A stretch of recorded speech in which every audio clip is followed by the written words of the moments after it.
یہ کہانی ہے ایک آدمی اور اس کی 3 بیٹیوں کی۔ اس کی زوجہ کچھ سال پہلے انتقال کر چکی تھی۔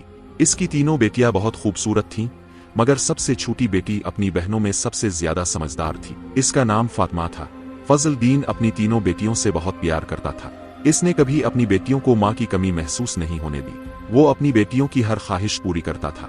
جب فضل الدین کام کے سلسلے میں باہر جاتا تو اس کی بیٹیاں اس کے لیے کھانا تیار کر کے ساتھ دے دیتی تھیں۔ اسی گاؤں میں ایک بیوہ عورت بھی رہتی تھی جس کی ایک بیٹی تھی۔ اس بیوہ کی عادت تھی کہ وہ ہر گھر میں کچھ نہ کچھ مانگنے کے لیے آ جاتی تھی۔ جب فضل الدین کی بیٹیاں اپنے والد کے لیے کھانا بناتی تھیں تو وہ عورت اکثر اسی وقت ان کے گھر آگ مانگنے کے لیے آ جاتی۔ لیکن فضل الدین کی سب سے چھوٹی بیٹی فاطمہ کو وہ بیوہ عورت بالکل بھی اچھی نہیں لگتی تھی۔ جب بھی وہ عورت ان کے گھر آتی فاطمہ اپنی بہنوں سے کہتی، یہ عورت ہمارے گھر کیوں آتی ہے؟ یہ عورت بالکل بھی اچھی نہیں ہے۔ بڑی دونوں بہنیں فاطمہ کو سمجھاتی تھیں، دیکھو یہ بیوہ عورت ہے اور غریب ہے، اگر ہمارے گھر سے آگ لے جاتی ہے تو اس میں تمہارا کیا نقصان ہے؟ فاطمہ اپنی بہنوں کی باتیں سن کر چپ ہو جاتی، لیکن وہ کہتی، دیکھ لینا یہ عورت ایک نہ ایک دن ہم سب کے لیے مصیبت کھڑی کرے گی۔ یہ سلسلہ یوں ہی چلتا رہا۔ وہ عورت روز ان کے گھر سے آگ لینے آتی اور موقع پا کر فضل الدین کے کھانے میں راکھ ملا دیتی۔ فضل الدین نے جب اپنے کھانے میں خرابی محسوس کی تو اس نے سوچا کہ اس کی چھوٹی چھوٹی بیٹیاں کھانا بناتی ہیں، اس لیے ان سے کوئی غلطی ہو جاتی ہوگی۔ وہ اپنی بیٹیوں سے بہت پیار کرتا تھا اور یہ بات سمجھ نہیں پا رہا تھا کہ اس کی بیٹیاں اس کا کھانا کیوں خراب کر رہی ہیں۔ پھر ایک دن فضل الدین نے سوچا، آج میں اپنی بیٹیوں پر نظر رکھوں گا، آخر میری بیٹیاں اچانک سے میرے کھانے میں کیا ملانے لگی ہیں۔ پھر ایک دن جب فضل الدین کی بیٹیاں کھانا بنانے لگے تو وہ چھپ کر انہیں دیکھنے لگا۔ اس کی بڑی بیٹی صاف پانی سے چاول دھو رہی تھی، چھوٹی بیٹی سالن بنا رہی تھی اور سب سے چھوٹی بیٹی فاطمہ برتن صاف کر رہی تھی جن برتنوں میں کھانا ڈالا جانا تھا۔ کچھ ہی دیر میں کھانا پک کر تیار ہو گیا۔ سب کچھ عمدہ طریقے سے ہو رہا تھا۔ فضل الدین پریشان تھا، لیکن پھر اچانک اس نے جو دیکھا اس سے اس کے پیروں تلے زمین کھسک گئی۔ اس نے دیکھا کہ وہی بیوہ عورت ان کے گھر آگ لینے آئی ہے اور اس کی چھوٹی بیٹی فاطمہ اس سے بحث کر رہی ہے۔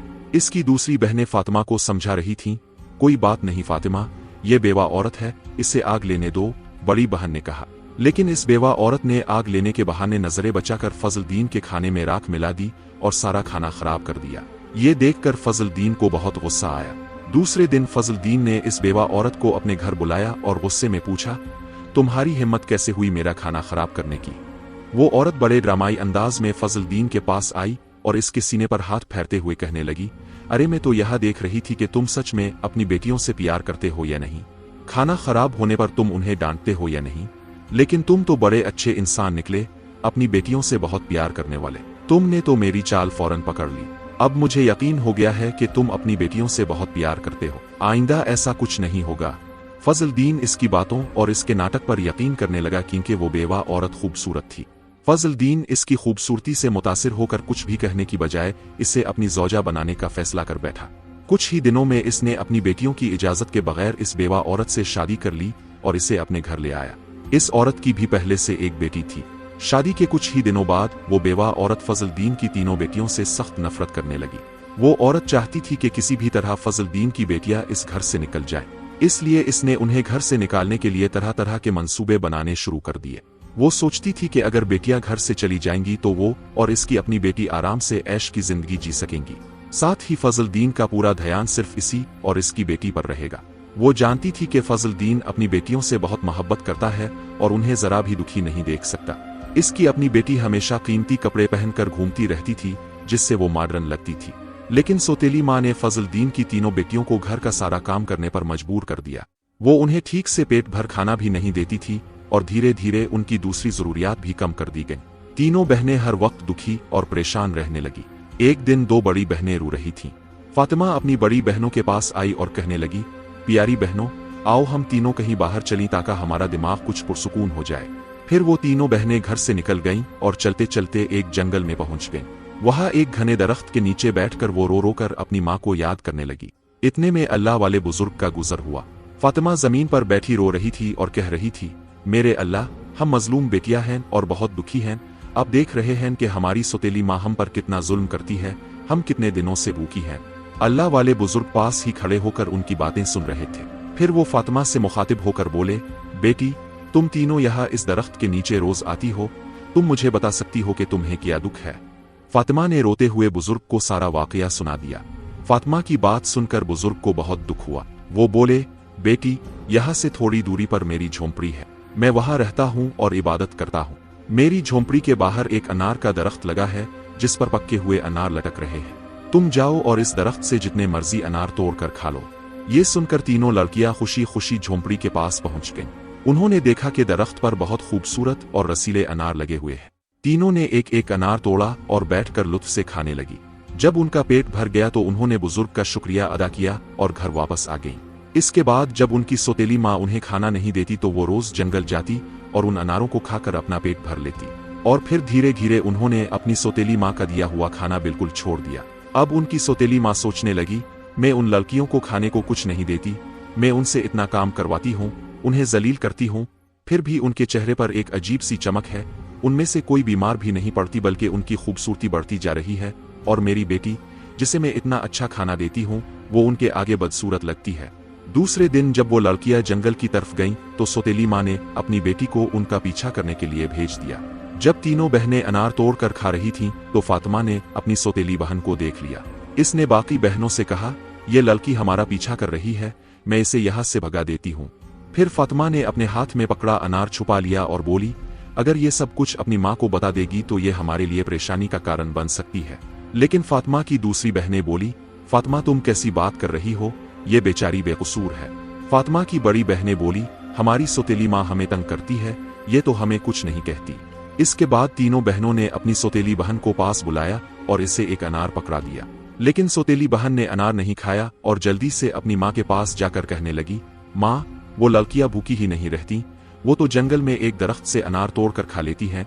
इसी दरख्त के पास एक बुजुर्ग भी इबादत कर रहे थे और उन्होंने भी उन्हें रोकने की कोशिश नहीं की। ये सुनकर सौतेली माँ को बहुत गुस्सा आया। वो सोचने लगी, मैं उन लड़कियों को अनार खाने से कैसे रोकूं। पूरा दिन वो गुस्से में ही रही। जब शाम को फजलुद्दीन काम से घर वापस आया तो इसने अपनी ज़ौजा को परेशान देखा। वो बोली, मेरे सर में बहुत तेज दर्द है और ये किसी दवा से ठीक नहीं होगा। फजलुद्दीन ने पूछा, तो फिर कैसे ठीक होगा? वो बोली, जंगल में एक अनार का दरख्त है जिस पर लाल लाल अनार लगे हैं। अगर तुम इस दरख्त को जड़ से कटवा दो और इसकी जुड़े उबाल कर दवा बना लो और मेरे माथे पर लगाओ तो मेरा सर दर्द ठीक हो सकता है। फजलुद्दीन ने कहा, बस इतनी सी बात। फिर इसने कुछ आदमियों को बुलाया और उन्हें पैसे देकर कहा, जंगल में एक अनार का दरख्त है, तुम लोग इसे जड़ से उखाड़ फेंको और इसकी जड़ों को काट कर मुझे ला कर दो। कुछ ही घंटों में वो लोग दरख्त को उखाड़ कर फजलुद्दीन के पास ले आए। फजलुद्दीन ने जल्दी से आग जलाई और उन जड़ों से दवा बनाकर अपनी ज़ौजा के माथे पर लगाने लगा। थोड़ी ही देर में इसकी ज़ौजा कहने लगी, अब मुझे आराम है। अगले दिन जब तीनों बहनें जंगल गईं तो उन्होंने देखा कि अनार का दरख्त किसी ने जड़ से उखाड़ दिया है। ये देखकर वो बहुत परेशान हो गईं और सोचने लगे, अब हम क्या खाएंगे। तब ही वो तीनों लड़कियां वहीं बैठकर रोने लगे। उनके रोने की आवाज सुनकर अल्लाह वाले बुजुर्ग अपनी झोंपड़ी से बाहर आए। वो समझ गए कि लड़कियां क्यों रो रही हैं। उन्होंने कहा, इसमें रोने की क्या बात है, अल्लाह तुम्हें इससे भी बेहतर कुछ देगा। फिर अल्लाह वाले बुजुर्ग ने अपनी उंगली से जमीन की तरफ इशारा किया और वहां पर एक छोटी नदी बन गई जिसमें पानी की जगह दूध बह रहा था। उन्होंने तीनों लड़कियों को एक मिट्टी का प्याला दिया और कहा, जहां से जितना मर्जी हो दूध पियो। लड़कियां बहुत खुश हुई और मिट्टी के प्याले में दूध भरकर पीने लगे। जब उनका पेट भर गया तो वो अल्लाह वाले बुजुर्ग का शुक्रिया अदा करके घर वापस आ गईं।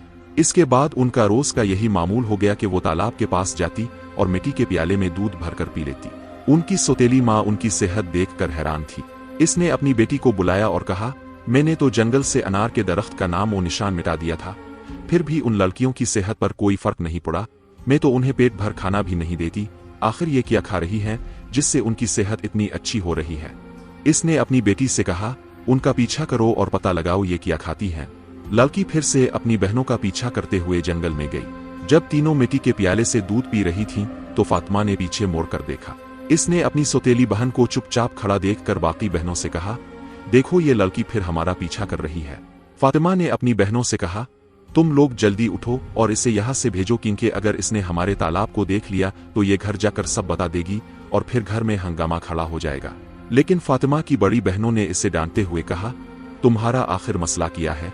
मान लेते कि हमारी सौतेली माँ हम पर जुल्म करती है, लेकिन इसमें इस मासूम का क्या कसूर? फातिमा ये सुनकर चुप हो गई। इसके बाद तीनों ने अपनी सौतेली बहन को बिठाया और मिट्टी के प्याले में दूध भरकर इसे दिया। इस लड़की ने दूध पिया और जल्दी से अपनी माँ के पास पहुंचकर तालाब और दूध वाली पूरी बात बता दी। सौतेली माँ को ये सुनकर बहुत गुस्सा आया। इसने अपने गांव के कुछ आदमियों को बुलाया और कहा, तुम जितने पैसे चाहो मैं तुम्हें दूंगी, लेकिन तुम्हें जंगल में जाना होगा। वहां एक बुजुर्ग की झोंपड़ी और तालाब है। तुमने वो झोंपड़ी खत्म करनी है और तालाब में मिट्टी डाल देनी है। बदले में तुम्हें बहुत पैसा मिलेगा। कुछ ही देर में वो आदमी इसकी मर्जी के मुताबिक सब कुछ कराए। वो औरत अब बहुत खुश थी। अगले दिन जब तीनों बहनें जंगल में गईं तो उन्होंने देखा कि वहां ना तो तालाब है और ना ही बुजुर्ग की झोंपड़ी। ये देखकर उन्हें पहाड़ जैसा दुख हुआ। वहीं बैठकर रोने लगी और भूखी प्यासी अपने घर वापस आ गईं। उनकी सौतेली माँ ये देखकर बहुत सुकून महसूस कर रही थी। एक दिन वो फिर बीमारी का बहाना बनाकर लेट गई। शाम को जब फजलदीन घर आया तो इसने अपनी ज़ौजा से प्यार से कहा, चाहे मेरा सब कुछ बिगड़ जाए लेकिन मैं तुम्हें कुछ नहीं होने दूंगा। तुम्हारा इलाज सबसे अच्छे डॉक्टर से करवाऊंगा। लेकिन इसकी ज़ौजा कुछ और ही चालें चल रही थी। इसने कहा, आपको इतना कुछ करने की जरूरत नहीं है, मेरी जिंदगी बचाने के लिए बस एक छोटा सा काम करो। फजलदीन बोला, जल्दी बताओ क्या करना है, मैं वही करूंगा। इसकी ज़ौजा बोली, तुम अपनी तीनों बेटियों का खून निकालकर मेरे हाथों और पैरों की हथेलियों पर लगा दो, तभी मैं ठीक हो सकती हूँ। ये सुनकर फजलदीन की आंखों में आंसू आ गए, क्योंकि वो अपनी बेटियों से बेहद मोहब्बत करता था। वो चुपचाप कमरे से बाहर निकला और अपनी बेटियों को ढूंढने लगा, लेकिन बेटियां घर में नहीं थीं। वो परेशान होकर उन्हें ढूंढते ढूंढते कब्रिस्तान पहुंचा। वहां इसने देखा कि इसकी तीनों बेटियां अपनी माँ की कब्र के पास बैठकर रो रही हैं। ये देखकर फजलदीन का दिल टूट गया। एक तरफ इसकी ज़ौजा की ख्वाहिश थी और दूसरी तरफ इसकी बेटियों की जिंदगी। फजलदीन समझ नहीं पाया कि वो क्या करे। इसने सोचा कि इसकी ज़ौजा इसकी बेटियों से कभी खुश नहीं होगी और इसकी बेटियां अपनी सौतेली माँ के साथ खुश नहीं है। इसलिए इसने फैसला किया कि बेटियों को कहीं दूर ले जाएगा। इसने अपनी बेटियों को गले लगाया और कहा, ए बेटियों, तुम क्यों परेशान होती हो, मैं तुम्हें कहीं और ले चलता हूँ। वो अपनी बेटियों को एक घने जंगल में ले गया। वहां इसने मिट्टी का चोला बनाया और बेटियों को खाना बनाकर खिलाया। जब बेटियों ने पेट भर कर खाना खा लिया तो वो एक दरख्त के नीचे सो गईं। फजलदीन ने अपनी बेटियों को वहीं सोते हुए छोड़ दिया और वहां से भाग गया। इसके दिल में यही ख्याल था कि कम से कम मेरी बेटियां जिंदा तो रहेंगी और अपनी सौतेली माँ के जुल्म से बची रहेंगी। रास्ते में इसने एक हिरन का शिकार किया और इसका खून लेकर अपनी ज़ौजा को दे दिया। इसकी ज़ौजा ने वो खून अपने हाथों और पैरों पर लगाया और खुश होकर कहा, अब मुझे आराम है। इससे यकीन हो गया कि फजलदीन ने अपनी बेटियों को मार दिया है। दूसरी तरफ जब तीनों बहनें जागे तो उन्होंने देखा कि उनका बाप उन्हें छोड़कर जा चुका है। वो अपने बाप को पुकारने लगे। जंगल में जंगली जानवरों की आवाजें सुनकर वो डर गईं और रोने लगी। इत्तेफाक से इसी जंगल में 3 दोस्त शिकार के लिए आए थे। जब वो शिकार करके वापस लौटने लगे तो उनमें से एक, हमजा ने कहा, मुझे लगता है हमें किसी मुसीबत में किसी की आवाज सुनाई दे रही है। आओ देखते हैं, शायद मदद की जरूरत हो। फिर तीनों दोस्त आवाज की संप में चल पड़े। आगे जाकर उन्होंने देखा 3 खूबसूरत लड़कियां बैठी रो रही है। हमजा आगे बढ़ा और उनसे पूछा, तुम यहाँ अकेली क्या कर रही हो और इतना क्यों रो रही हो? फातिमा ने हमजा को अपनी पूरी कहानी सुना दी। लड़कों को उन पर बहुत तरस आया। वो बोले, क्यों ना हम उन लड़कियों से शादी कर ले, उन्हें एक छत मिल जाएगी और हमारी जिंदगी भी सुकून से गुजरने लगेगी। फिर उन तीनों लड़कों ने उन तीनों लड़कियों से शादी कर ली। फातिमा की शादी हमजा के साथ हुई। तीनों दोस्तों के घरों पास पास थे। तीनों बहनें खुशी खुशी अपने अपने घरों में रहने लगी। 1 साल बाद फातिमा के घर में बेटे की पैदाइश हुई। ये देखकर हमजा के दोस्त और फातिमा की बहनें बहुत खुश हुई। धीरे धीरे फातिमा का बेटा 2 साल का हो गया। एक दिन हमजा ने अपने दोस्तों से कहा, आज फिर जंगल में शिकार का दिल कर रहा है, आओ शिकार पर चलते हैं। लेकिन दोस्तों ने मना कर दिया और कहा, हमें जरूरी काम से जाना है, हम तुम्हारे साथ नहीं जा सकते। हमजा ने फातिमा से इजाजत ली और जंगल में शिकार के लिए अकेला चला गया। इसके बाद कई दिन गुजर गए, लेकिन हमजा घर वापस ना आया। फातिमा बहुत परेशान हुई। इसकी बहनें भी इसकी फिक्र देखकर मुस्तरिब थीं। हमजा के दोस्त ने फातिमा को तसल्ली देते हुए कहा, तुम फिक्र मत करो, हम हमजा को ढूंढ कर वापस लाएंगे। लेकिन किस्मत इतनी रहम दिल ना थी। हमजा के दोस्त भी इसे ढूंढने के लिए जंगल गए, लेकिन वो भी वापस ना आए। उन तीनों बहनों पर एक बार फिर से गम का पहाड़ टूट पड़ा। एक दिन फातिमा अपने बेटे को सुला रही थी कि दरवाजे पर दरवाजा बजने की आवाज आई। इसने जल्दी से जाकर दरवाजा खोला तो क्या देखें, एक बुजुर्ग फकीर जिसने हरे रंग के कपड़े पहने थे दरवाजे पर खड़ा था। फातिमा ने इसे देखकर कहा, बाबा, मेरा शौहर घर पर नहीं है, मैं आपको इजाजत नहीं दे सकती। जब मेरा शौहर आएगा तब आप आ जाना। फकीर ने कहा, बेटी, मुझे बहुत भूख लगी है, किसी भूखे को खाना खिलाने में क्या हर्ज है। फातिमा ने मजबूरी में इसे घर बुला लिया और खाना बनाया, लेकिन वो जादूगर फकीर बुरी नजरों से फातिमा को देखता रहा। फिर वो जादूगर उठा और फातिमा के करीब आया और बोला, सुनो लड़की, तुम मुझे बहुत अच्छी लगती हो, अपने बेटे को यहाँ छोड़ दो और मुझसे शादी कर लो। फातिमा डर के मारे कपकपा गई और बोली, बाबा आपकी क्या बात है, मैं शादीशुदा हूँ और एक बच्चे की माँ हूँ, आपकी हिम्मत कैसे हुई ऐसा कहने की। ये सुनकर जादूगर को गुस्सा आ गया। इसने अपनी जादू से फातिमा को पत्थर में बदल दिया और इसकी गर्दन में रस्सी डालकर खींचते हुए ले जाने लगा। उधर फातिमा का बेटा जोर जोर से रो रहा था। फातिमा की बहनों ने जब इसके बेटे के रोने की आवाज सुनी तो वो भागती हुई इसके घर आए। उन्होंने बेटे को गोद में ले लिया और अपनी बहन को तलाश करने लगे, लेकिन फातिमा कहीं नजर न आई। अब फातिमा भी गायब हो चुकी थी। वक्त गुजरता गया। अब गायब हुए 14 साल का लंबा वक्त गुजर चुका था। इस दौरान फातिमा का बेटा जवान हो चुका था। इसे इसकी दोनों खालाओं ने पाला था। एक दिन इसकी एक खाला ने इसे माँ के बारे में सच्चाई बताई। ये सुनकर वो बहुत परेशान हुआ और बोला, खाला मैं आज अपने माँ बाप को जरूर ढूंढने जाऊंगा। इसकी खालाओं ने इसे समझाते हुए कहा, बेटा जो होने वाला था वो हो चुका, जिन्हें जाना था वो चले गए, अब हम तुम्हें नहीं खोना चाहते। हमारे शौहर भी जंगल गए थे, वो भी वापस नहीं आए। अगर तुम भी चले गए तो हम किसके सहारे जिगे। लेकिन लड़के ने कहा, खाला आप फिक्र ना करो, मैं अपने बाप और बाकी सबको वापस जरूर लाऊंगा। फिर वो लड़का जंगल की तरफ निकल पड़ा। कई दिन तक जंगल में इधर उधर भटकता रहा, लेकिन इसे समझ ना आया कि अपने माँ बाप कहाँ तलाश करे। इसी तरह तलाश करते करते वो एक ऐसे इलाके में पहुंचा जो पूरी तरह पत्थरों का था। वहां इसने पत्थर की इमारतें और एक खूबसूरत छोटा सा पत्थर का घर देखा। वो गौर से इसे देख रहा था कि तभी इस घर से एक बुजुर्ग बाहर आए और बोले, बेटा तुम यहाँ नए लगते हो, इस खतरनाक इलाके में आने की क्या जरूरत थी। लड़के ने जवाब दिया, बाबा जी मैं अपने माँ बाप और ताया जी को ढूंढने आया हूँ। मेरी माँ को एक जादूगर ने पत्थर बना दिया था और अपने साथ ले गया था। अल्लाह वाले बुजुर्ग बोले, बेटा ये इलाका एक बहुत बड़े जादूगर का है, वो बहुत ताकतवर है। जो भी इससे पिंगा लेता है इसे रुस्वा करता है, वो इसे पत्थर बना देता है। ये जो तुम अर्ध गिर्द लोग पत्थर देख रहे हो, ये भी कभी इंसान थे। जादूगर ने उन्हें पत्थर बना दिया। कुछ साल पहले यहाँ एक नौजवान आया था। इसके बाद 2 और नौजवान आए। जादूगर ने उन्हें पेड़ और पत्थर में बदल दिया और इसने एक नेक पाकीज़ा लड़की को भी 14 साल से कैद करके रखा है। वो लड़की किसी भी तरह शादी नहीं कर रही। लड़के ने बुजुर्ग को अपनी पूरी कहानी बताई और बताया कि मदद दरकार थी। बुजुर्ग ने मुस्कुरा कर कहा, मुझे लगता है वो तुम्हारी ही माँ है। ये वो बुजुर्ग थे जिसकी झोंपड़ी को फातिमा की सौतेली माँ ने जला दिया था। बोले, बेटा अल्लाह हमेशा नेक दिल वालों की मदद करता है। उन्होंने लड़के से वादा किया कि वो इसका साथ देंगे। जब जादूगर को शक हुआ कि गांव में कोई नया लड़का आया है तो वो फौरन बुजुर्ग के पास पहुंचा और पूछा, ये कौन है। बुजुर्ग ने जवाब दिया, ये मेरा पोता है। इस तरह जादूगर और लड़के की मुलाकात हुई। लड़का अपनी पहचान छुपाकर जादूगर से मिला। जादूगर ने कहा, तुम बहुत समझदार लगते हो और अपने दादा की तरह नेक व मासूम हो। कल तुम मेरा एक काम करोगे, मैं तुम्हें एक इमारत में भेजूंगा जहां एक लड़की है। इसे मेरा पैगाम देना है, मैं इससे शादी करना चाहता हूँ। लड़का समझ गया कि वो अपनी माँ से मिलने जा रहा है। वो बहुत खुश हुआ और सोचने लगा कि अपनी माँ के लिए फूल ले जाऊंगा। तदबीर के तौर पर वो अपनी अंगूठी छुपाकर फूलों के गुलदस्ते में रख देगा ताकि जब वो अपनी माँ इसे देखे तो फौरन पहचान ले। फातिमा की शादी के वक्त हमजा ने इसे एक अंगूठी दी थी जिस पर इसका नाम लिखा हुआ था। फातिमा ने बाद में वही अंगूठी अपने बेटे को पहनाई थी। अब लड़का भी वही अंगूठी पहने हुए था। अल्लाह वाले बुजुर्ग ने लड़के को मशवरा दिया कि अंगूठी को फूलों के गुलदस्ते में छुपा दे। जादूगर ने फातिमा की निगरानी के लिए एक चौकीदार रखा हुआ था जो हर वक्त सख्ती से नजर रखता था। लड़के की कम उम्र यानी सिर्फ 14 साल की वजह से जादूगर को इस पर शक न हुआ। फातिमा को एक कमरे में कैद रखे गए जहां किसी मर्द को जाने की इजाजत नहीं थी। लड़का रोजाना गुलदस्ता लेकर फातिमा के पास जाता और वहां जादूगर की एक नौकरानी हमेशा फातिमा के करीब होती थी। एक दिन किस्मत ने लड़के का साथ दिया। ऐसा मौका मिला जब कमरे में फातिमा के सिवा कोई न था। लड़के ने जल्दी से अंगूठी गुलदस्ते से उतारी और फूलों के दरमियान छुपाकर फातिमा के कदमों के पास रख दी। जैसे ही गुलदस्ता जमीन पर रखा, अंगूठी की आवाज हुई। फातिमा ने हैरानी से गुलदस्ता उठाया और फूलों में बंधी अंगूठी को पहचान लिया। ये वही अंगूठी थी जो इसने सालों पहले अपने बेटे को पहनाई थी। फातिमा की नजरें फौरन लड़के की तरफ उठीं। दोनों की नजरें मिलते ही हकीकत वाज़ेह हो गई।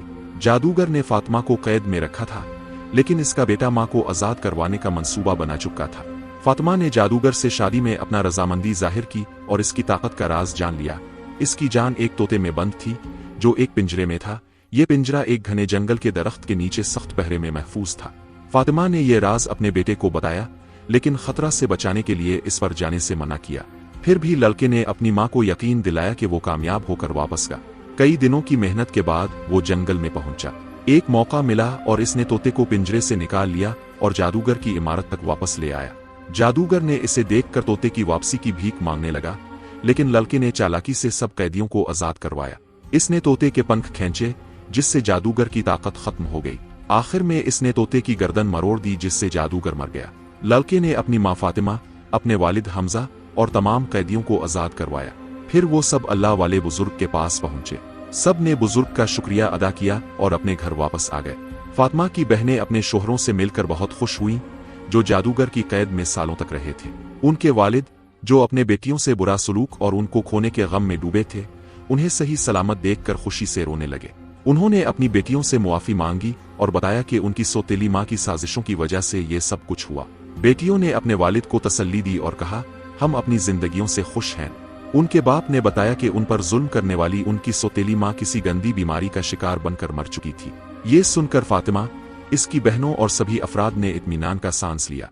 इसके बाद सब ने खुशी और सुकून के साथ अपनी जिंदगी गुजारना शुरू की।